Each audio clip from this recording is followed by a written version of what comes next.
It's a fancy looking timer. You know, I just try to bring some class to the podcast. Oh my gosh, dude. Looks like a weakest link or minute to win it or something like that. You have 5 minutes to win it.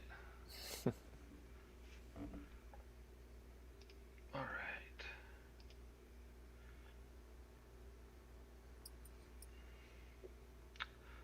It's really you have 5 minutes to share the podcast wherever you can before we start.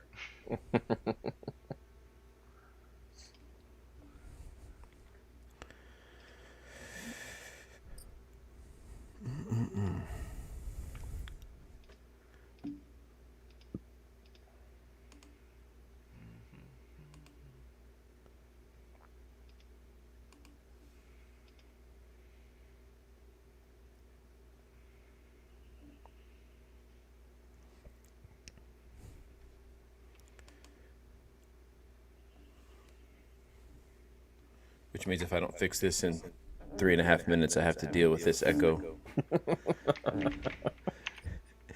And the worst part is it's going to be on the recording as well.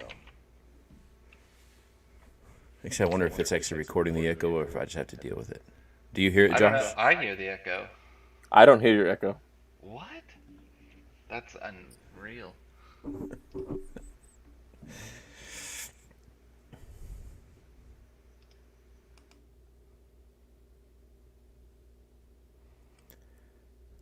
Oh, the joys.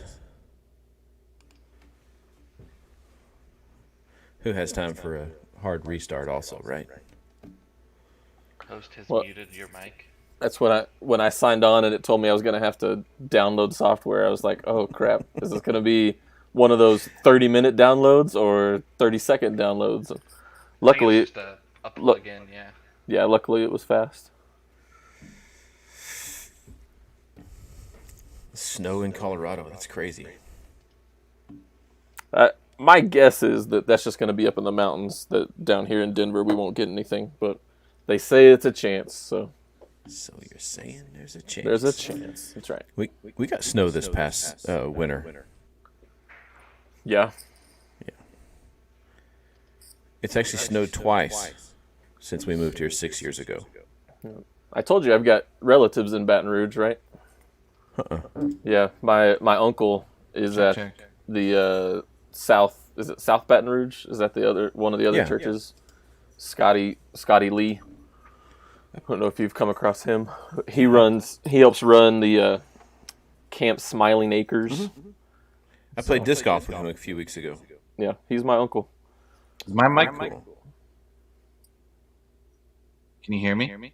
Yeah. I think I had the wrong mic on. I think it changed my mic. Whatever you did. You're cutting in and out, but Now I'm cutting in and out? Now you're fine. Whatever, just a second ago, it sounded like it was cutting in and out. Well, now I hear an echo for me. Oh my goodness. This is the worst. Why is this happening?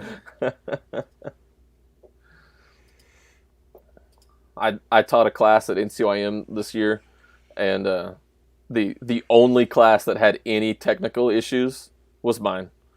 Like every other class went off just great, and there were no computer issues or audio issues or anything. But it was time for my class, and the guy running all of our tech stuff, he was like, "Oh shoot, this plugin isn't working on your computer." I was like, "I have the same computer as everybody else. What are you talking about?" I have the same thing. Well, we had everything was live during is going COVID, on? and they were asking why I didn't record, and I said because it's not. I mean, for me, it just doesn't feel genuine.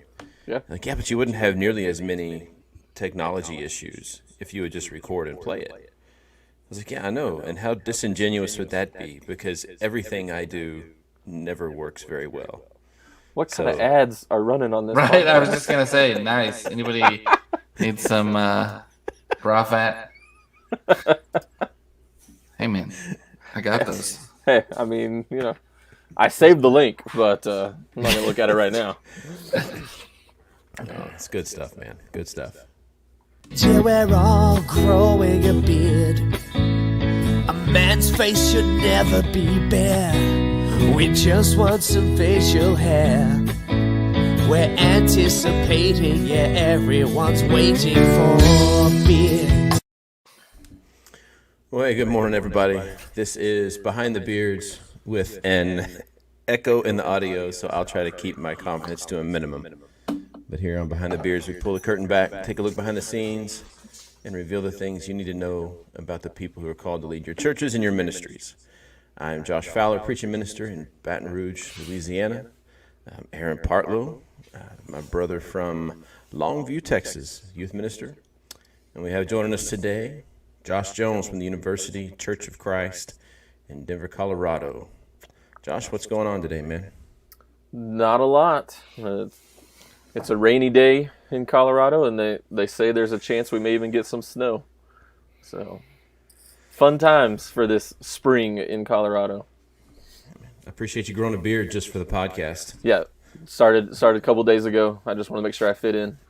Like a true Coloradoan. That's right. Can grow a real fresh beard in 2 days. It's in the water up here. So I actually got some critique about beards the other day because our logo is based off of like my COVID beard, you know, because it was like super long and really good. And somebody said, I mean, that's your logo looks great, but it's not your beard. They were disappointed that I shaved it back down to where it normally is. So I might have to grow it back out. No, the worst part about the beard for me is in a football season, we're not allowed to have beards. So every September I have to shave.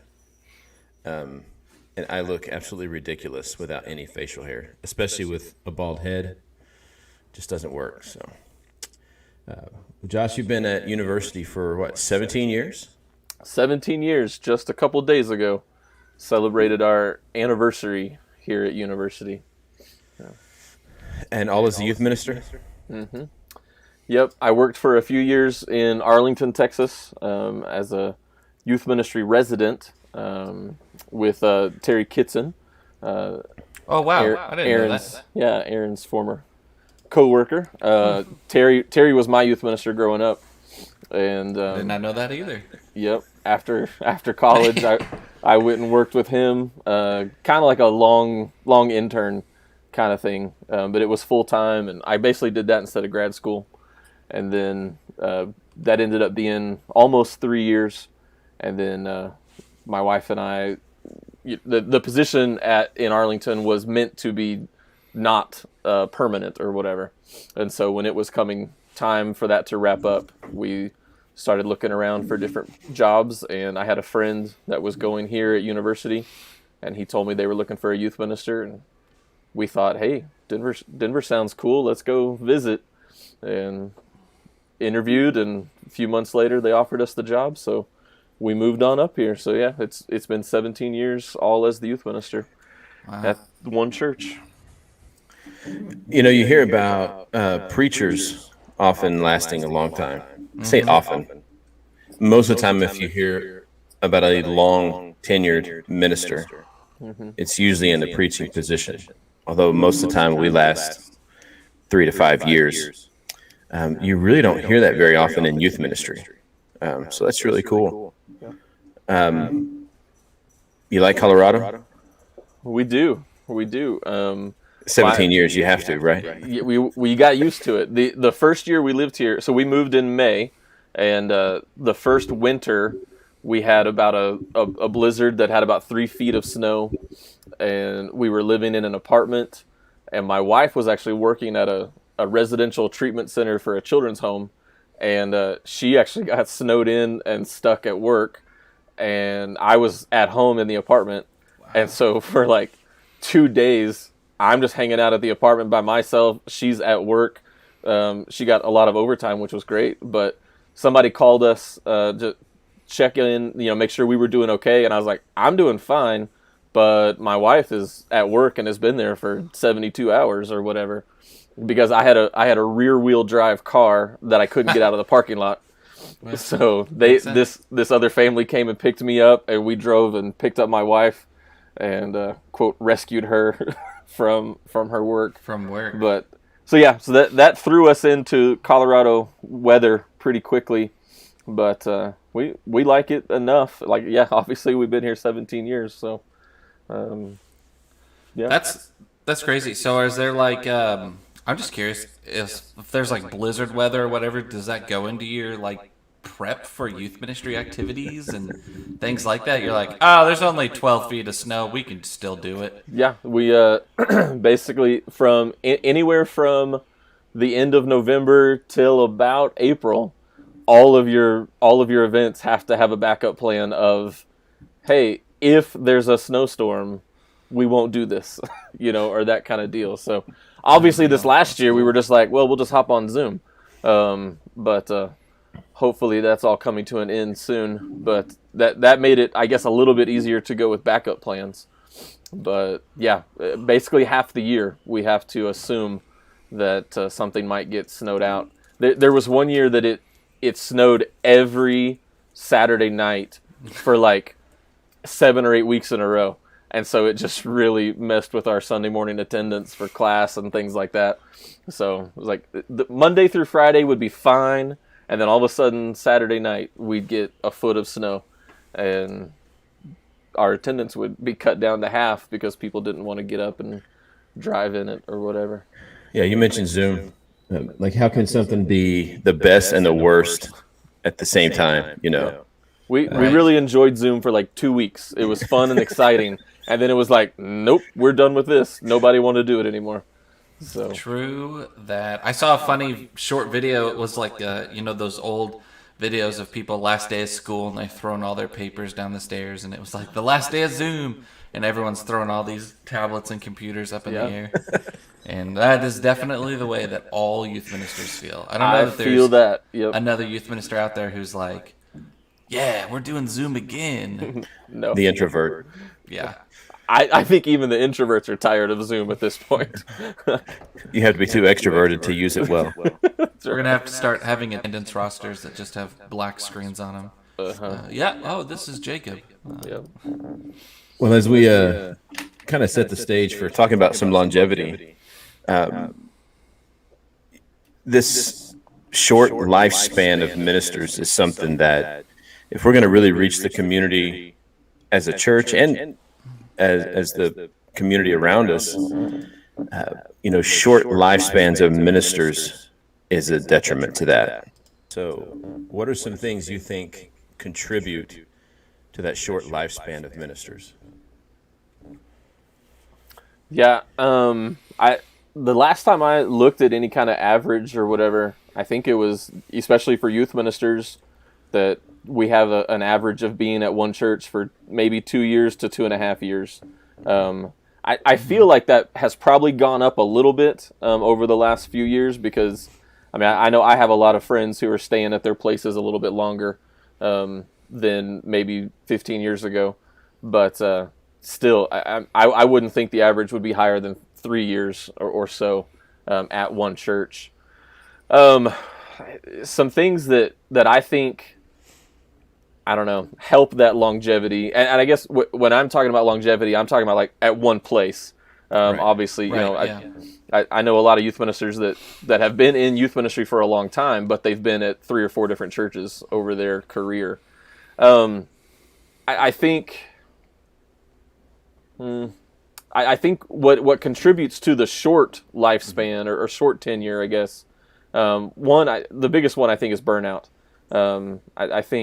I think youth ministers just get burned out. And part of that may be, I think it goes on both sides, on the side of the youth minister that they're not prepared enough to make it past 2 years. There's books out that are your first 2 years in youth ministry, but I think there needs to be books for your years 3 through 10, something like that. Because I think a lot of people are prepared for those first 2 years, but then they hit year 3 and they don't really know what to do. And so burnout on their side, but then I think also burnout comes from a lack of support from parents or coworkers. I think a lot of youth ministers step into a new church where there's been a search committee who's been running the youth ministry between the old youth minister and now they just hired you. And as soon as the new youth minister starts, and Aaron, you may have been experiencing this over your last couple months at your new place, but as soon as the new youth minister starts, that search committee or whoever's been filling in is like, oh, sweet, I'm out. Right. And now that new youth minister starts with no volunteers and no help.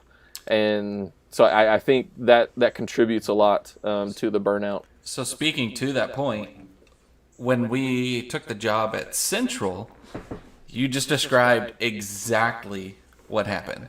I mean, it was like the pin got pulled and like everyone pulled their chutes, and all of a sudden it was, and the excuse was, and maybe there was some truth to it, was, hey, we don't want to step on your toes. Sure. We don't want to step on your toes, so we're going to let you do what you want to do, or do your thing. And at the time I was young, and I was like, yeah, that's fine, that's cool.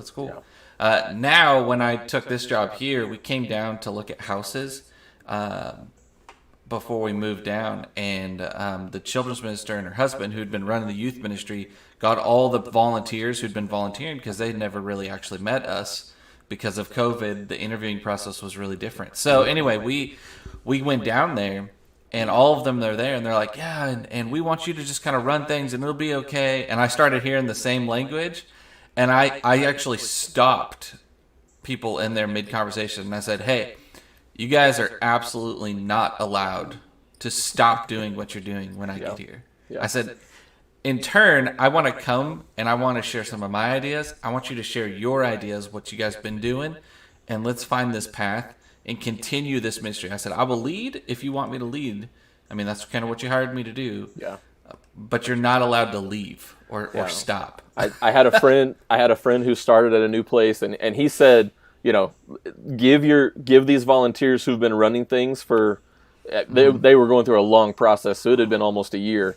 And so they said, like, let's give those volunteers a break for like 3 months, but then we're bringing them back. And, and there was a timetable of when they were expected to jump back in as teachers or volunteers, whatever.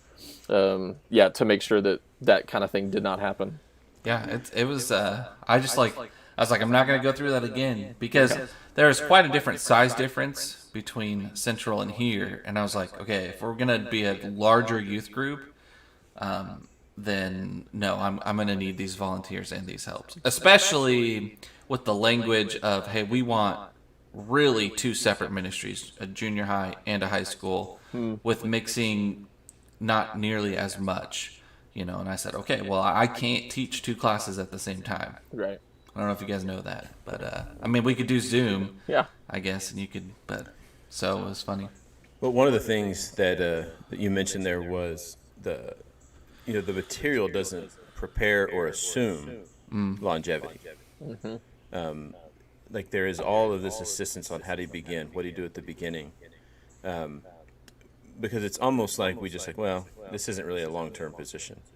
Yep. And it's hard even in the preaching context when you think, like when you first get there, there's it's a two-way street, right? Because you have the people who have been taking care of things for so long who now feel like they can now take a step back, and they never step back in.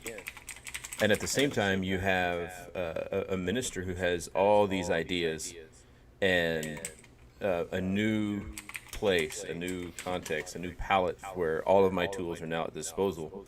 And so the temptation is to just go and to go full force. And both of those, especially when you combine them, lead to, like what you said, burnout. For me, it has been a lack of patience that has really kind of gotten me into this place where, when you spend like a really close amount of time with people, at first everything is fresh and everybody gets the benefit of the doubt. But Satan kind of gets in and works on your mind and your spirit and your psyche, so that those little things that you used to overlook, or those little quirks that used to be cute and lovable, now become the things that are like, oh, I can't stand this, and it just kind of works on you. And so we have to have the humility to really accept help, someone to walk along with us along the way. Well, and I think on the church's side of that as well, I know plenty of youth ministers who did not have a very a well-defined job description when they got hired. Oh, for sure. And then all of a sudden it's been 2 years and they get in trouble because they haven't been doing this specific thing, and the youth minister didn't know they were supposed to be doing that specific thing, because it was an assumption, but it was never spelled out in the interview process or whatever. And so I know a lot of the college professors that get called in for consultant and stuff like that. They're telling churches, you've got to give a very specific job description so that both sides know what's being expected, and that sort of stuff. And so I know that that goes, like I said, on both sides. There has to be those clear expectations to make sure that those things are being met, and trying to find whatever. those things that are sacred as well. Oh yeah, You know, when you like when I took the job here, it was like I was digging and I was like, okay, what's sacred? Like, what is something that this youth group is known for doing? What are these things that we do? yeah.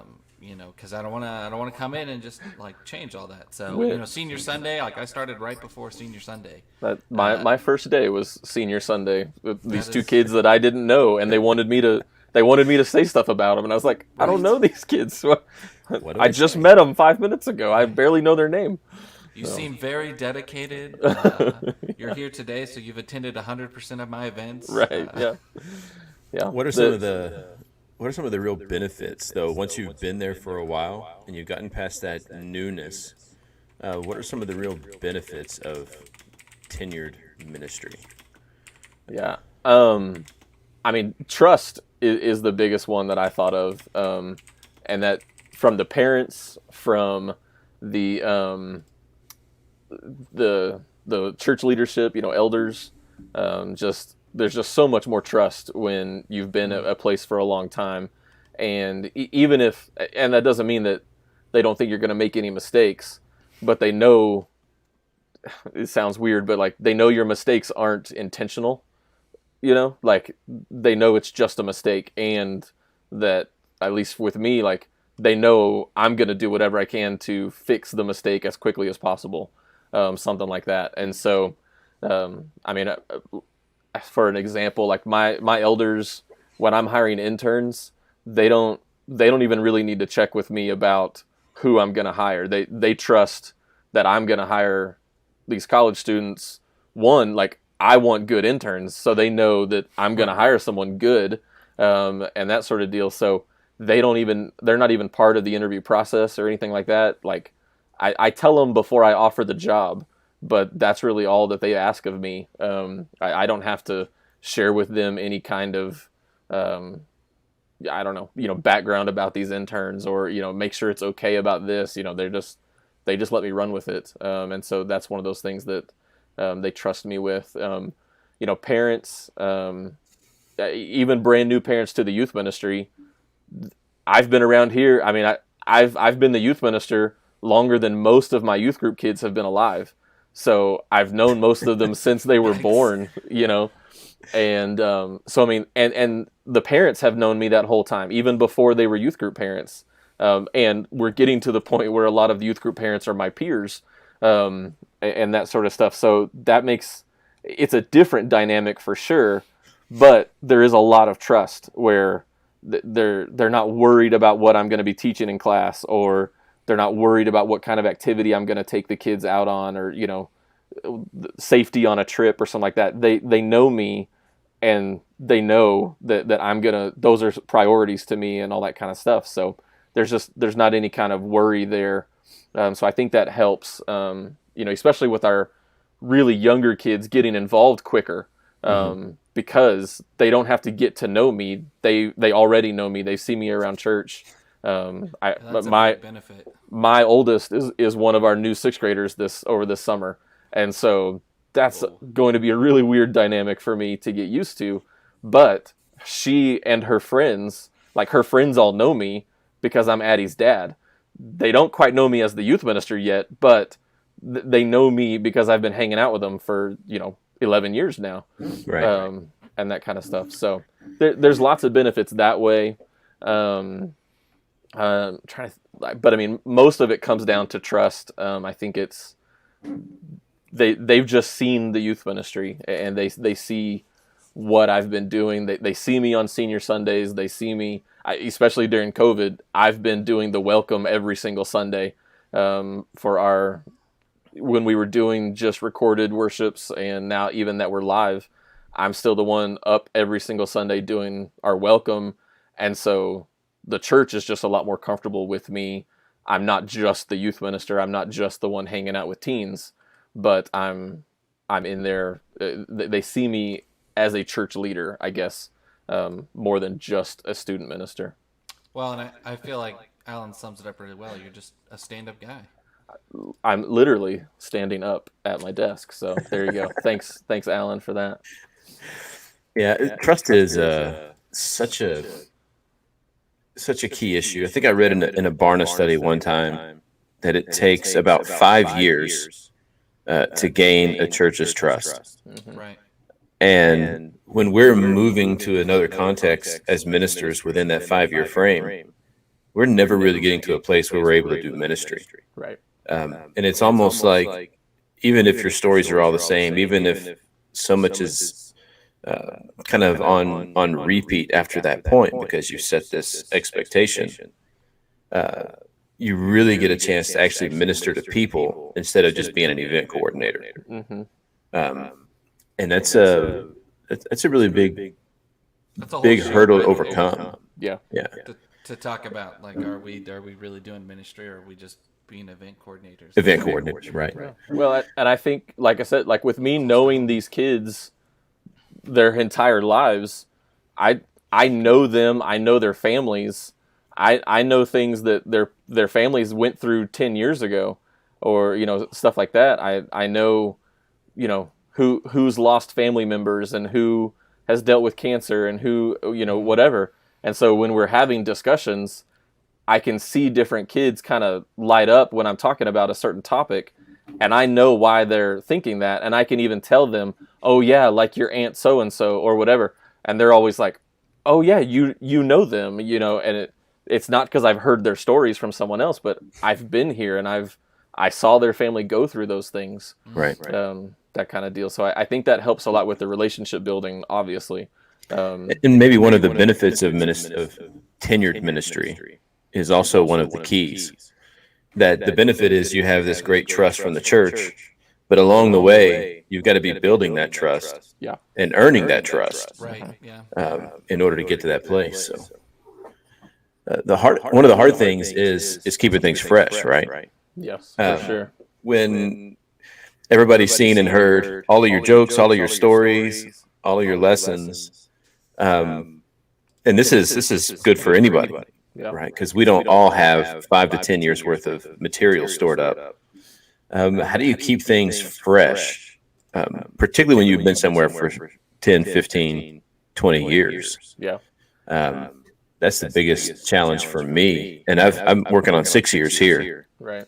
And I have to think, has it been, when did I tell this story last? Can I tell it again? How many people have changed?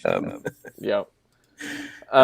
When I first started in youth ministry, I mean, I would save every lesson that I taught. Like, I would save my notes, and I would file. I had a file that had, every single lesson I ever taught, so that in my mind I was like, ooh, if I have to teach this lesson again, I can go back and find my old notes and just go off those notes. Well, probably 6 or 7 years ago, I stopped keeping those notes because I found myself, wait, this story was from 2008. I can't tell that story in 2017. Like, it doesn't even make any sense, and so I had to make myself stop keeping those notes and definitely stop trying to read over old notes or something like that. But just try and, obviously there's going to be some story that comes to my mind that fits, a topic that I'm teaching on, but I definitely don't want to just tell it because it was in my notes from the last time I taught that class, or something like that. And I mean, I run into it every year when we do Senior Sunday, because I'm like, okay, what graduation story did I tell 3 years ago? Okay, well, that one was 8 years ago, so I think I can tell this story again. Those kind of things. But it at least for me, if I'm writing it out new, even if it's an old story, it's still okay to retell it because it's going to fit in a different way. Right. And be relevant to whatever topic I'm trying to share, and that sort of deal. So that's one of the ways, at least with lessons and stuff. A few years ago, we did a complete overhaul on our calendar and events and everything, and we had a parent meeting, and then we sent out a survey where we just said, like, look, everything is off the table. Like, every single event, like, Aaron, you're talking about, like, what are the sacred cows and stuff. We said, like, there's no sacred cows in our youth group, even our camps, which are the big sacred cows of every youth ministry, Right, yeah. And I said, we'll probably put them back on the table, but we're at least taking them off just for this discussion. And we had a frank discussion about what is most important to our youth ministry. And it is not that on Sunday nights we have this Devo that is called this specific thing. Sure. That's not important. What's important is that we want our kids to learn this lesson. We want our kids to have this kind of relationship with God.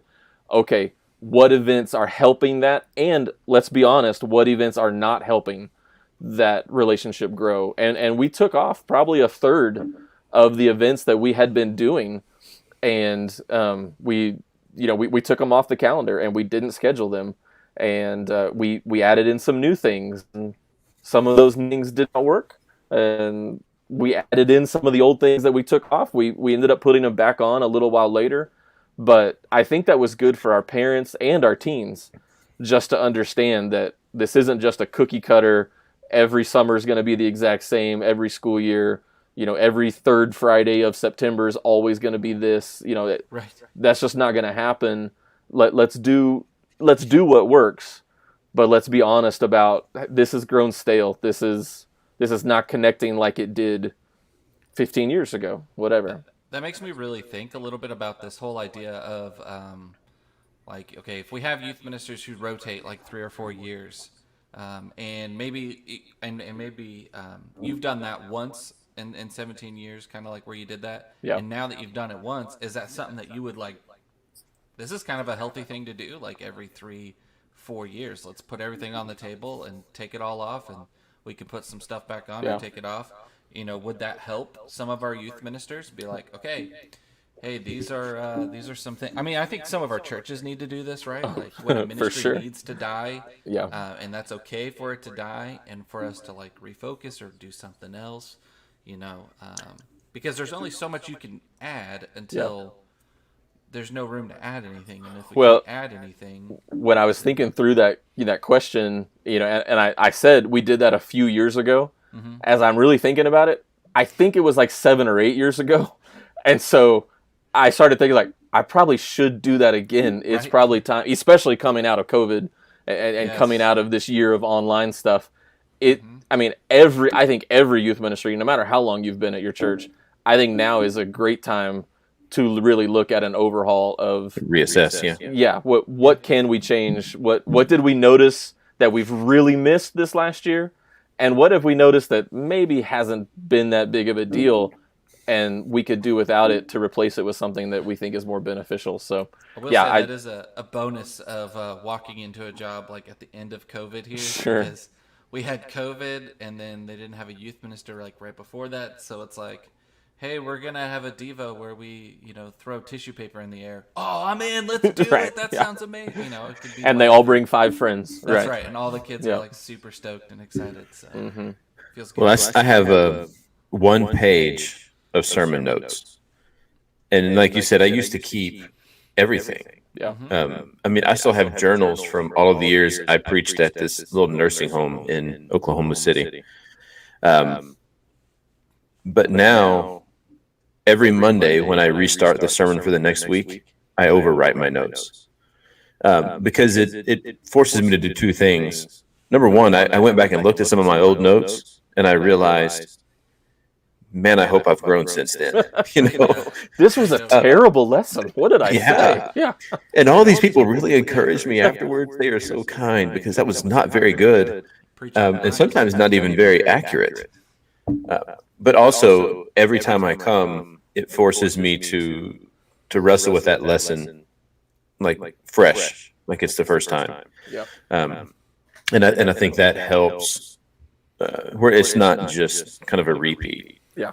Or a regurgitation of what we've done before. And I have tried to kill off some of those old events that we've grown accustomed to. Yeah. And it's amazing where you get pushback and what things are, as we mentioned before, sacred. Some of the goofiest things are some of the things people hold on to the tightest. Oh, yeah. When I first started, the group of kids were I was asking them, like, what kind of events do you guys really love to do? What should we try? And they all told me about this event that they had done, and they just called it the big thing at the place. And they I mean, that was literally the title of it. Like, they put it on flyers, the big thing at the place. They took the flyers to their school. They invited their friends. And it was, they rented some of these big inflatable bounce house kind of things and the obstacle courses. And I mean, it was a big thing, and it was at our church. But it was just kind of a fun event. There wasn't like a worship time to it or anything. It was just kind of an outreach. Let's just get friends here, whatever. And so I was like, great, let's do that. But I called it a fun night instead of the big thing at the place. So none of the kids wanted to come to it. None of they weren't. It was the exact same, every detail, except I didn't call it the big thing at the place, and it was a total flop because none of the kids were excited about it and all that kind of deal. So it's really silly, honestly, some of the things that people hold on to that, oh, we have to do it the exact same way we did 5 years ago, whatever, and all that. Most of it is. It's become this legend in their mind where it really wasn't that good in the first place. Right. They just heard stories and they've exaggerated it to themselves and all that kind of stuff. I wonder if that's unique in the church or if there are places you see that in culture as well. I think it happens other places too. I mean, my kids' school. Obviously, this year, they've had to change a lot of things, but they still try and, last week, my kids had field day, but field day looked completely different than other years. And my kids were just like, I don't know, it wasn't very fun. They didn't hand out ribbons. It's like, okay, but you still did all the events, right? Well, yeah, but, it's like, okay. I got your old ribbons from last year. I'll give you those, and we'll just tell you. So I mean, I think we're just creatures of habit, and we like things to be familiar, which I think is one of the reasons this last year has been so hard on everybody, because nothing has looked familiar. One of the things that was a pretty dramatic change this past year for us. I'm a sports official. As that's my alter identity. Mm-hmm. Preacher by day, wear the stripes by night. The side hustle. That's right. And I actually got selected to be on the, they call it the Dome Crew. It's our championship crew for the high school football. And they call it the Dome Crew because the high school championship is always in the Superdome in New Orleans. Oh, that was because you were... No, not because we have ball domes. But the mayor of New Orleans started playing this little power game, and she kept saying, well, we might not allow fans. It's like, well, when will we know? She said, I can make that declaration the week before your event. And so the president of the LHSAA said, we're not having it in the Dome. And so the championship game was played in Natchitoches, Louisiana, at Northwestern Louisiana University. Northwestern State. And man, it was just this huge deflation, right? I mean, people play their whole careers hoping to play in the Superdome. Yeah. But so we get to Natchitoches. Natchitoches is this little town. They have this Christmas light setup that's second to none on the river. And Northwestern State did a great job hosting. And at first you kind of get out there and it's like, this is definitely not the Superdome. But as time went on, the games were great. The atmosphere was great. The town came out and really supported it. And what started as this really kind of a letdown that nobody really wanted to be a part of anymore because it wasn't the norm. Mm-hmm. Partially because we didn't have any other option. I mean, the other option was forfeit your championship game, and that's not going to happen. And so we get there, and it really opened up. I don't know if we'll go back to New Orleans. Is high school football really important down in the South? It's one of those things. You can take it or leave it, but if you leave it, you're leaving the South. So. Right. Yeah. That's a lesson I'm learning. Yeah, right. I don't know if we'll go back to New Orleans because of the experience we had there. Yeah. And it's right in the middle of the state, so everyone has kind of the same, equidistant from all the fringe schools, and so it can really open up new avenues if you're willing to explore those differences to maybe doing something that is better than it was before. Yeah. But we got to be willing to receive it, right? So what are some things, I think we've kind of talked about this a little bit, but in your guys' opinion, since I'm the new guy here, I've only been here not even a full year. It feels weird 2 saying months. that, being in Topeka for 7 years. So it feels like it just feels really awkward to be new again. Like you feel like you've been someplace for so long, and then all of a sudden. Was Topeka your first job? No, I was in Washington State for almost 2.5 years, and then we moved to Topeka for 7. Yeah. All right. So we don't talk about Washington though. Not, talk about trial. not in Texas. You shouldn't, but yeah. That's very true. Yeah. Anyway, what are some things that you think what are some things we talked about they have books for the first 2, but they need books for 3 through 10. What are some things from your guys' experience that help young ministers, stay and push through it and have those conversations that are difficult and say, hey, this is what I need in order to continue to be here. Where should we be searching for those encouragements? For that, instead of always searching for, the greener grass or the door. Right. I'll tell you where you don't find it is in other ministers.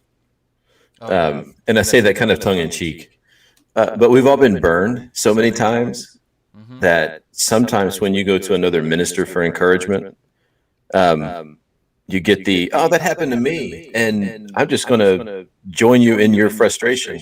And so we need to create, fan the fire instead of putting it out.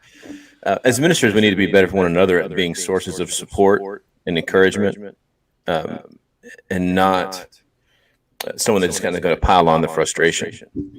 And that's a human thing, but we have to find those places where we can go and vent when things aren't going well. And hopefully that's one of the people that are in our leadership. Either on our, the deacon of youth, or one of the other deacons that are in the church, or one of our elders, or some of our parents who can really come in and help us do those things. And the other thing for me is just education as well. Keep learning. Go ahead, Josh. I'm just the guest on this podcast, but I would kind of disagree with what you said there, Josh, because my first thought to Aaron's question was, you've got to have a network of other ministers that you can go to for that support and that kind of thing. And I understand what you're saying about, you don't want people let's just pile on and have this huge bonfire of frustration. So I get that side of it. For sure. Yeah. I remember I was in one of my first 2 years here, and something happened, and I texted 2 of the older guys that were in the area at the time and just said, hey, what do I do with this? I've got these people mad at me. This thing happened or whatever. And they both texted back and they said, oh my goodness, the same thing happened to me. And they weren't trying to it definitely happens where we try and one up each other's stories and stuff like that. Right. That's not what these guys were doing. They were just letting me know, hey, we've all been through that. You're not alone in this situation. And one of them even told me, oh my gosh, I've been here for 8 years, and this happened last night at our all-nighter, and it was way worse than what I was, worried about or whatever. So I think there is some encouragement and support that you have to have from other ministers who understand what our job is, because going to the youth deacon, that's great, but the youth deacon doesn't understand what this job is as a full-time job. They see it as a volunteer role because that's their role. Even the elders don't necessarily understand what it's like to have this job as a full-time job. And so you've got to have other people like that. But like I said, I understand what you mean about not just fanning that flame of frustration and that kind of deal. But man, I think to young youth ministers that, are new in their place, that's one of the first things I tell them is you've got to find a network. And if you're in an area where you don't have that, find something like an online group, like a podcast to listen to every week and get encouragement from. Go to NCYM and get education, like you said, but meet other youth ministers who are going through the same kind of things you're going through and who have been through what you've been through. Because I think youth ministry and ministry in general can feel like a very lonely job. Yeah. So and I said that really tongue in cheek because obviously, we need people. And my charge to ministers is to be better supports. Yes. And not just people fan the flames, but will share in the suffering. Right. And then provide some encouragement on how you kind of move forward with it. Yeah. Because you're right, there isn't. And the reason I hope we develop a culture we can go to those other people is because those are the people who can directly remedy the situation. Sure. By helping us find volunteers. Yeah. By helping us motivate people to come in and join that work. Yeah. Going to have the gripe session can't be the only thing you do. There has to be some people, that you can lean on for support in the actual church you're in. For sure. Yeah. But you definitely need that group of people that says, hey man, when I say I understand, they do because, we're kind of all in this boat together. Yep. And you can give a shameless plug for NCYM. That's right. I made sure to work that in. Yeah. Not shameless. I was going to bring that up. I think that's awesome. There's two things that I really want our viewers to kind of hear there. If you're a young minister, there's two things that have been fundamental, have been amazing for me as a youth minister. One is getting that network, but it's really great if you can. I can't see my fingers. If you can network with youth ministers actually locally in your area, like that is so powerful because, we all have like these roots that are connected, and we have members who jump church to jump church. Yep. And that's just the way it is, and it's good to know. And people know history of each other's congregations at least a little bit, and so having a local network is extremely important. It's so wonderful. Local networks are fun too. Something like that. That's right. That's right. And then the second thing was something that's been powerful for me is to have a support group that is not just your peers. Having people who are younger in youth ministry, people who are older or preaching or whatever ministry that you're in, having some veterans, having people your own age, but having people younger as well. But having that different age groups really makes a big difference. I had a really great peer network in Washington, but a lot of us were like pretty young guys. When I moved to Topeka, I had a good age network. We had one youth minister who was quite a bit older than me. He's over here. This guy. But I also had a preaching mentor who was a lot older than me, who had been in youth ministry for a long time, and having that wisdom and that knowledge, even though I wasn't going to do it exactly the way that he said, but having that knowledge was fantastic. I mean, it was just wonderful. It's not a shameless plug. NCOIM is powerful, and it is hard for me to find a moment where I feel more vulnerable and more open to God than when I walk into the room of the first worship session of NCYM. And then having that realization that I am surrounded by a whole bunch of people who are doing what I'm doing, who are passionate about what I'm passionate about, and have walked through everything that I'm walking through right now. I always tell the story how, like, we were driving from Topeka to Dallas, and we had this really nice rental car, and a semi swiped us, took the whole front end off the car. We ended up driving like this. After like 3 hours, we finally get into another rental car, which is now this tiny Yaris that my wife has to drive the rest of the way because I can't physically fit underneath the steering wheel and the pedals. And like we get there finally. We don't even like check our bags in. We just go in and we walk into worship, and some random youth ministers like waved us over, sat us at their table, and we started worship. And like I couldn't utter a sound. Like, I couldn't. It was such a stressful day, and the worship was just on point, and I just like broke down. And my wife's like, "Are you okay? Why are you crying?" I was like, "I don't know. I just I don't know. Like this is just powerful." And so I always try to plug in CYM. Yep. So plug Well, away. yeah, I mean, obviously, for those that don't know, I serve as the president of NCYM, and so The National Conference of Youth Ministers, for those that are out of the loop, right? yes, Super yes. out of the loop. And we also have we've added children's ministers the last 2 years, and Awesome. that plan is going forward as well for future years. So children's ministers are part of our group now.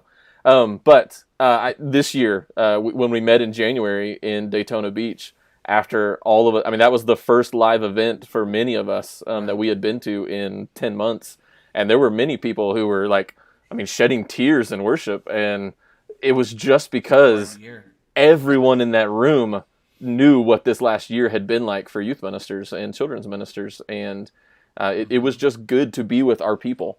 But two of the things that we do at NCYM every year is, one is covenant groups, and our covenant group is a bunch of Colorado guys and guys who have been in Colorado, and most of the time, even if they leave Colorado, we let them stay in our covenant group.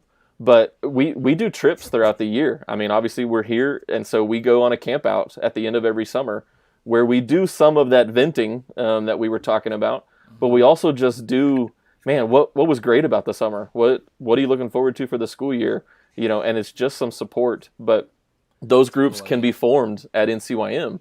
And then the other thing that we do, we're actually making a bigger effort with it this year, is we're trying to work on regional networks of trying to help youth ministers find other youth ministers, especially guys like you, Aaron, who've moved into a new place.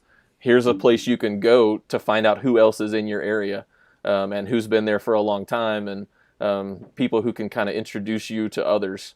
And so those are, I mean, those two things you mentioned can both be found at NCYM. So it's a great place for youth ministers. And I remember going my first couple of years going to NCYM.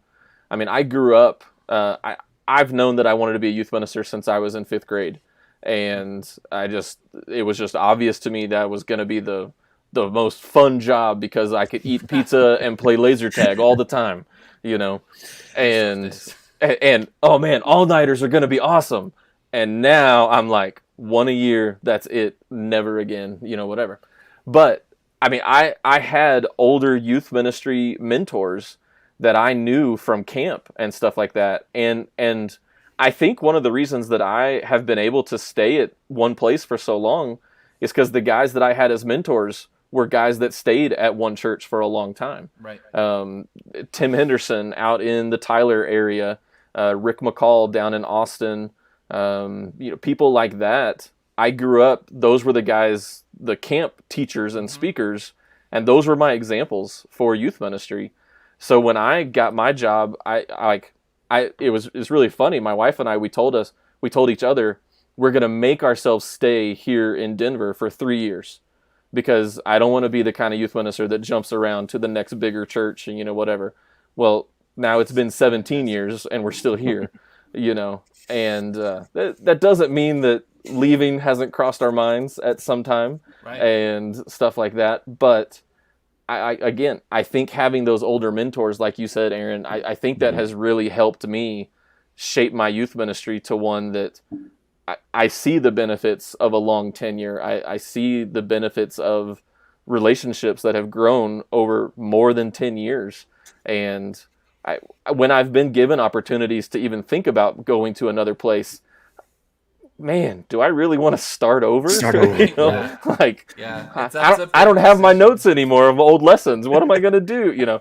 So I mean, it's a lot of work to start over. Yeah, like building that trust. I mean, you're starting all over with trust with elders and deacons and parents and just like everything. The benefit is like, you know, like a lot of your stuff, like you can bring up, and people are like, "You are a genius." Yeah. Why have I never thought about that? Like we're doing our transition Sunday. We call Avocado Sunday.